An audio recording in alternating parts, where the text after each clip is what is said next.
भगवान शिव ऐसे भगवान हैं जो प्रकृति के नियमों पर चलकर बेहद ही साधारण तरीके से रहते हैं। शिव को निवास करने के लिए ना ही महल की आवश्यकता और ना ही शिव को प्रसन्न करने के लिए कोई विशेष सामग्री की आवश्यकता होती है। सांसारिक छलावों से दूर भगवान शिव प्रकृति की गोद में यानी कैलाश पर्वत पर निवास करते हैं। आप भगवान शिव को पूरी श्रद्धा भाव से धतूरा, बेलपत्र जैसी चीज़ों से प्रसन्न कर सकते हैं। वहीं भगवान शिव को मोक्ष का देवता कहा जाता है। मोक्ष यानी जीवन मृत्यु के चक्र से स्वतंत्र होकर दुख और सुख से ऊपर उठना। भगवान शिव मृत्यु का उत्सव मनाते हैं, इसलिए तो भगवान शिव चिता की भस्म या राख को अपने शरीर पर लगाते हैं।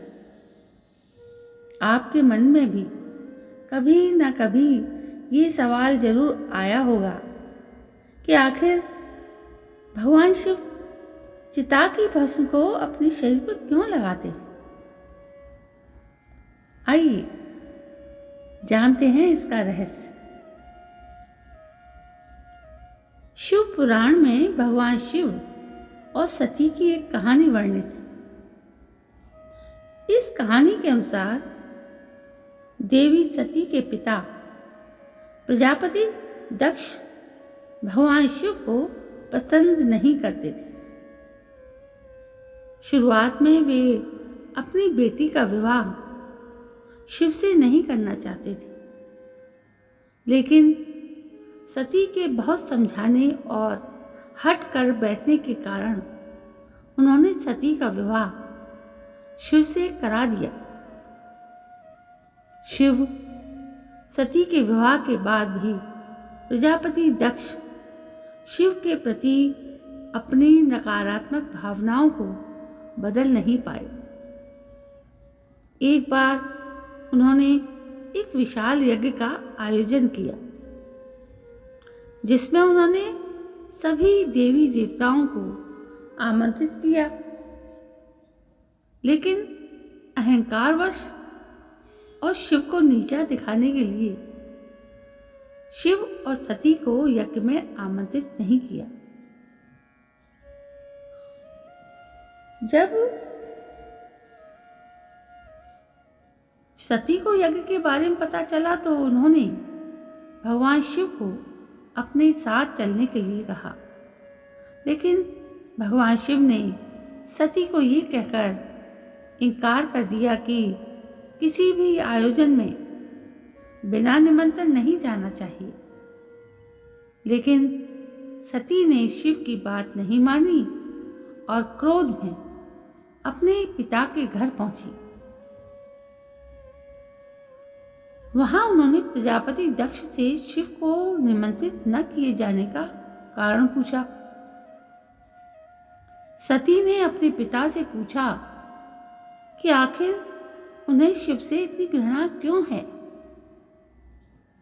जिसे सुनकर दक्ष कुछ पल के लिए मौन हो गए। कुछ देर बाद दक्ष ने अपनी चुप्पी तोड़ी और सती की बात सुनकर दक्ष शिव का उपहास करने लगे और उनके विरुद्ध कटु वचन कहने लगे। अपने पिता के मुंह से अपने पति के लिए ऐसे कटु वचन सुनकर सती बहुत ही क्रोधित और दुखी हुई। यज्ञ कुंड की अग्नि में कूदकर सती ने अपनी जान दे दी। ये समाचार जब शिव तक पहुंचा तो महादेव बहुत क्रोधित हुए और उनके क्रोध से वीरभद्र अवतार का जन्म हुआ।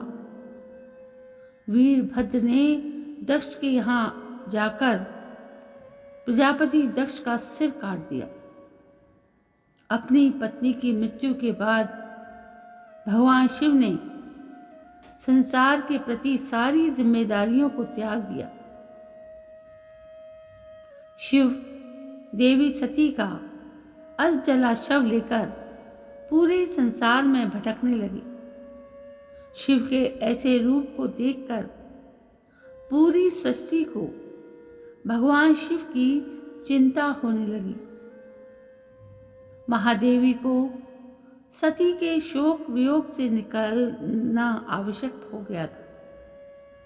इसलिए भगवान विष्णु ने अपने सुदर्शन चक्र से देवी सती के शव के कई टुकड़े कर दिए। देवी सती के टुकड़े पूरे संसार में अलग अलग जगह जाकर गिरे। शव के टुकड़े गिरने के बाद भगवान शिव के हाथ में केवल राख रह गई। भगवान शिव ने उस राख को सती के स्मृति में पूरे शरीर पर मल लिया। त्रिदेवों में से भगवान शिव पर सृष्टि के विनाश की जिम्मेदारी है। विनाश यानी अंत। शिव हमें बताते हैं कि संसार में जिस भी मनुष्य का जन्म हुआ है उसका अंत होना निश्चित है। हमें अंत पर दुखी नहीं होना चाहिए, क्योंकि हर अंत के बाद एक नए जीवन या नए अध्याय की शुरुआत जरूर होती है।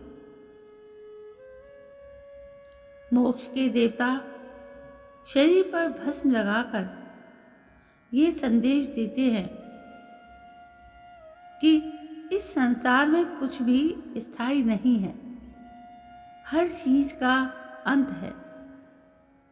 अंत में हर चीज को भस्म में परिवर्तित होना ही पड़ता है। जैसे मानव शरीर का अंतिम सत्य यही है। इसलिए कभी भी अपने रूप, रंग या फिर किसी अन्य सांसारिक चीज पर अहंकार नहीं करना चाहिए। तो दोस्तों, सती से बिछड़ने के बाद भगवान शिव ने शरीर पर क्यों लगाई थी अजले शव की भस्म, आज इस वीडियो की कहानी से आपको समझ में आ गया होगा। तो दोस्तों, कैसी लगी आपको ये कहानी? यदि कहानी पसंद आई हो तो इसे ज़्यादा से ज़्यादा शेयर कीजिए। यदि मेरे चैनल पर आप पहली बार आए हैं तो मेरे चैनल को सब्सक्राइब करना ना भूलें। तो दोस्तों, कल मैं फिर हाजिर होती हूँ एक नई कहानी को लेकर। तब तक के लिए जय हिंद, वंदे मातरम।